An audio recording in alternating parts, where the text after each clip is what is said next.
तो दोस्तों जब से जापान की तरफ से अपने पुराने पॉलिसी को शिफ्ट करते हुए भारत के अलावा करीबन 12 देशों को हथियार बेचने का इरादे का जिक्र किया गया है, तब से एक बड़ा सवाल बना हुआ है कि भारत जापान से कौन से हथियार खरीद सकता है। वहीं पे अगर दूसरी तरफ देखा जाए तो भारत को अगर किसी एक हथियार के डील में सबसे बड़े मुश्किल का सामना करना पड़ रहा है तो वो है प्रोजेक्ट 75I सबमरीन का डील। ऐसे में दोस्तों जापान के इस इरादे के खुलासा होने के बाद अब बड़ा सवाल बना हुआ है कि क्या इसके बाद जापान के द्वारा भारत के सामने अपने टाइगी क्लास के सबमरीनों का ऑफर रखा जाएगा। दोस्तों आज के इस वीडियो में मैं आप लोगों को बताऊंगा कि क्या सच में जापान की तरफ से टाइगी क्लास के सबमरीन को इंडियन नेवी के प्रोजेक्ट 75I के लिए इस बार ऑफर किया जाने का संभावनाएं है, और अगर है तो ये टाइगी क्लास सबमरीन किस तरीके से इंडियन नेवी के आवश्यकताओं को पूरा करने में सक्षम होगा। तो डिटेल में जानने के लिए वीडियो के आखिर तक बने रहिए और चैनल को सब्सक्राइब और वीडियो को लाइक जरूर कीजिए। तो दोस्तों जापान के जो प्रेजेंट नियम है उसके मुताबिक जापान किसी भी देश को हथियार नहीं बेच सकता, पर जापान की तरफ से अब इरादा बनाया जा रहा है कि चाइना के एग्रेशन को काउंटर करने के लिए जापान इन नियमों को बदलेगा और साथ ही साथ अपने कुछ महत्वपूर्ण हथियार जिसमें कि फाइटर जेट मिसाइल और अन्य हथियार शामिल है उसे 12 क्लोज तरीन एलाई देशों को बेचेगा, जिनमें India, Australia, Vietnam, Indonesia, Malaysia, Philippine, United state, United kingdom, Germany, France और इटली जैसे देश शामिल है। हालांकि इस प्रोसेस को संपूर्ण करने के लिए जापान को कुछ समय और इंतजार करना पड़ेगा और ये जो देश है ये संभावित साल 2023 के मार्च महीने के बाद जापान से कुछ हथियारों को खरीद सके। और दोस्तों जब से ये खबर बाहर आया है तब से एक बड़ा चर्चा का विषय बना हुआ है कि इस नए नियम के बाद जापान के द्वारा क्या भारत को टाइगी क्लास के सबमरीनों का ऑफर किया जाएगा। दोस्तों यहाँ पे टाइगी क्लास के सबमरीनों का ऑफर का जिक्र इसलिए हो रहा है क्योंकि भारत को भी सबमरीनों का आवश्यकता है और फिलहाल सबमरीनों के डील को लेकर भारत को मुश्किलों का सामना करना पड़ रहा है।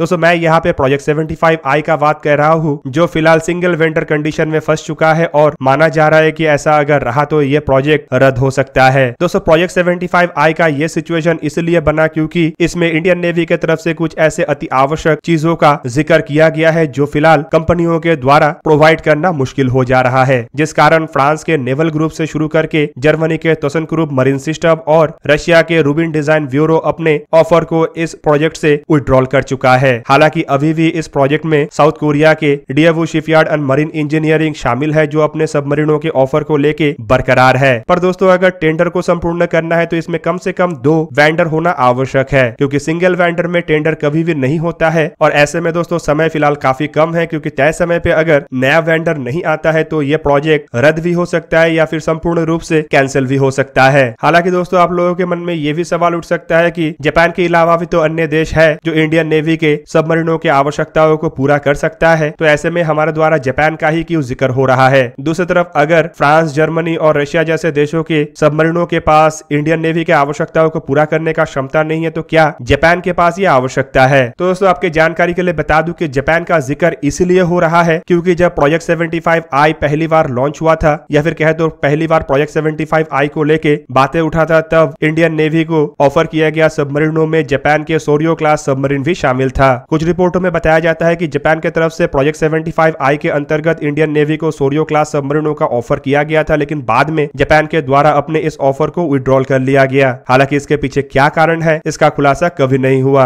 हालांकि इसके पीछे एक बड़ा कारण जापान के ये नियम हो सकता है, और जब ये नियम हटने वाला है तो ऑब्वियसली ये सवाल जरूर उठेगा कि क्या जापान फिर से अपने पहले इरादे को संपूर्ण करते हुए इंडियन नेवी के सामने अपने सबसे बेहतरीन सबमरीन मतलब टाइगी क्लास सबमरीनों का ऑफर रख सकता है। बाकी रहा जापान के सबमरीनों के कैपेबिलिटी, तो आपके जानकारी के लिए बता दूं कि जब जापान के द्वारा भारत को सबमरीनों का ऑफर किया गया था तभी जापान के इन सबमरीनों में लिथियम आयन बैटरीज और एयर इंडिपेंडेंट प्रोपल्सन सिस्टम जैसे इक्विपमेंट जुड़ा हुआ था। तो जापान फिलहाल दुनिया में कुछ ऐसे गिने चुने देशों में ही शामिल है जो ऑपरेशनली अपने सबमरीनों में लिथियम आयन बैटरीज और एयर इंडिपेंडेंट प्रोपल्सन सिस्टमों का इस्तेमाल कर रहा है। इवन दोस्तों आप लोगों को यह भी जान लेना चाहिए कि जापान दुनिया का पहला देश है जो अपने सबमरीनों में पहली बार लिथियम आयन बैटरीज का इस्तेमाल किया। अब बात रहा टाइगी क्लास सबमरीन का, तो दोस्तों ये वही सोरियो क्लास सबमरीन के सबसे आधुनिक वर्जन या फिर कहे तो अपग्रेडेड वर्जन है जो पहले प्रोजेक्ट 75I या फिर कहे तो इंडियन नेवी के सबमरीन के टेंडर में शामिल था। दोस्तों टाइगी क्लास के सबमरीन को सोरियो क्लास के सबमरीनों के मुकाबले में भी अधिक ताकतवर और टेक्नोलॉजिकल एडवांस बनाया गया है। इन सबमरीनों में लिथियम आयन बैटरीज है जो कि पानी के नीचे सबमरीन जाने के बाद जब डीजल इंजन बंद हो जाता है तब सबमरीनों को खाली पावर नहीं सप्लाई करता है बल्कि लेड एसिड बैटरी के मुकाबले में अधिक समय तक सबमरीनों को पानी के नीचे रहने में एनेबल भी करता है और इवन ये lithium ion battery lead acid battery के मुकाबले में हल्के कम मेंटेन करने वाले बैटरीज तो है ही, साथ में कम टेम्परेचर भी जनरेट करता है और लंबे समय तक भी चलता है। दूसरी तरफ ताइगी क्लास सबमरीनों में खाली ये लिथियम आयन बैटरी या एयर इंडिपेंडेंट प्रोपल्शन सिस्टम ही नहीं है, बल्कि इन्हें सोरियो क्लास के सबमरीनों के मुकाबले में अधिक ताकतवर और अधिक एडवांस सोनर सिस्टम स्नॉर्केल पावर जनरेटर से लैस किया गया है, जो सबमरीन के जो एक्वास्टिक सिग्नेचर है उसे पहले के मुकाबले में भी घटाता है। अब दोस्तों बड़ा सवाल यह है कि अगर इंडिया के सामने जापान का ऑफर आता है तो इंडिया के द्वारा क्या इस ऑफर को एक्सेप्ट किया जाएगा। तो हाल ही के अगर प्रोजेक्ट 75I सबमरीनों के टेंडर को देखा जाए तो इसमें यह कहना गलत नहीं होगा कि अगर ऑफर आता है तो ये इंडिया के लिए बहुत ही अच्छा होगा, क्योंकि फिलहाल प्रोजेक्ट 75I एक डेडलॉक में फंसा हुआ है। दूसरी तरफ इसके रद्द होने का संभावनाएं भी दिन ब दिन बढ़ते जा रहा है। और दोस्तों अगर ऐसे कंडीशन में प्रोजेक्ट 75I रद्द होता है तो एडिशनल सबमरीनों को इंडियन नेवी के लिए हासिल करना कुछ और समय का बात हो जाएगा, जबकि इंडियन नेवी को फिलहाल सबमरीनों का काफी अधिक आवश्यकता है और चाइना जैसे देशों को काउंटर करने के लिए सबमरीनों के प्रोजेक्ट को अब फास्ट फॉरवर्ड करना भी आवश्यक है। दूसरी तरफ जापान जैसे देशों के साथ भारत के अगर रिश्ते को देखा जाए तो शायद ही इसमें सिक्योरिटी रिलेटेड कोई इश्यू होगा, और चाइना के साथ अगर जापान के और चाइना के साथ अगर भारत के रिश्ते को देखा जाए तो ये दोनों देशों के इंटरेस्ट में है। पर दोस्तों फिर भी दोनों देशों के गवर्नमेंट के बीच के जो कुछ एग्रीमेंट्स होता है और दोनों देशों के कुछ जो म्यूचुअल इंटरेस्ट होता है वो भी इस ऑफर के साथ काफी महत्व रखता है। हालांकि इसके अलावा एक फाइनेंशियल टर्म्स एंड कंडीशन भी होता है, मतलब सबमरीनों के प्राइस, और दूसरी तरफ भारत के जो कुछ टर्म्स एंड कंडीशन है जैसे कि सबमरीनों को भारत में मेक इन इंडिया और ट्रांसफर ऑफ टेक्नोलॉजी के माध्यम से बनाना और साथ ही साथ इंडिजिनियस कंपोनेंटों के बड़े मात्रा में इस्तेमाल करना। और दोस्तों मेरा मानना यह है कि अगर ये सभी कंडीशन फुलफिल होता है तो इंडियन नेवी को अगर ताइगी क्लास के सबमरीनों का ऑफर किया जाएगा तो शायद ही इंडियन नेवी इस ऑफर को ठुकराएगा। दोस्तों अब चलिए थोड़ा जानते हैं ताइगी क्लास के सबमरीनों के बारे में। दोस्तों 2005 से लेकर 2019 के दरमियान, मतलब 14 साल के दरमियान जापानीज नेवी के लिए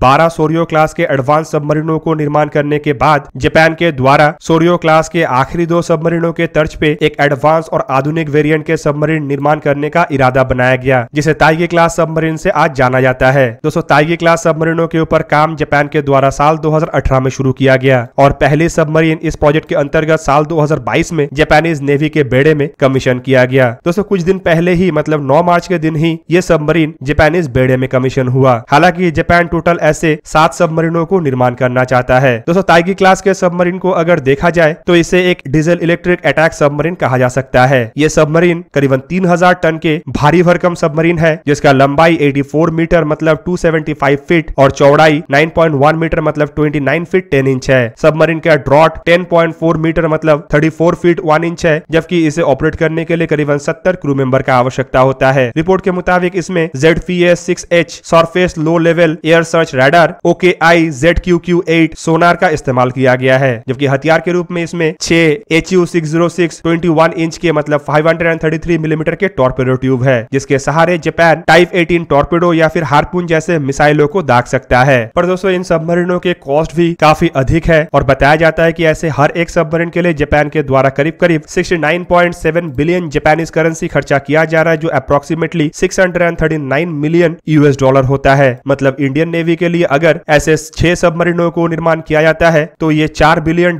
से भी अधिक का प्रोजेक्ट होगा। हालांकि इंडियन नेवी के द्वारा भी प्रोजेक्ट को लेकर करीबन 43,000 करोड़ रुपया खर्चा करने का इरादा बनाया गया है, जो $5.6 बिलियन के बराबर होता है। पर दोस्तों इसमें कई तरीके के अन्य कंपोनेंटों को भी लगाना है। और दूसरी तरफ ताइगी क्लास के सबमरीनों के जो प्राइस के बारे में मैं बताया हूँ असल में जापानीज नेवी के लिए है, जबकि इंडियन नेवी के लिए ये प्राइस अधिक हो सकता है। साथ ही साथ प्रोजेक्ट 75I को इंडिया में मेक इन इंडिया और टेक्नोलॉजी ट्रांसफर के अंतर्गत निर्माण करना है। इसका मतलब है कि ऑब्वियसली ये प्रोजेक्ट का कॉस्ट बढ़ेगा, क्योंकि संपूर्ण मैन्युफैक्चरिंग से लेके असेंबली सभी काम के लिए प्लांट का भी निर्माण करना पड़ेगा। तो दोस्तों ये था आज का वीडियो। अगर आपको वीडियो अच्छा लगा तो लाइक कीजिए और मेरे चैनल को सब्सक्राइब कीजिए और साथ में बना हुआ बेल आइकन को भी प्रेस कर दीजिए ताकि आप मेरा वीडियो देख पाए सबसे पहले। जय हिंद।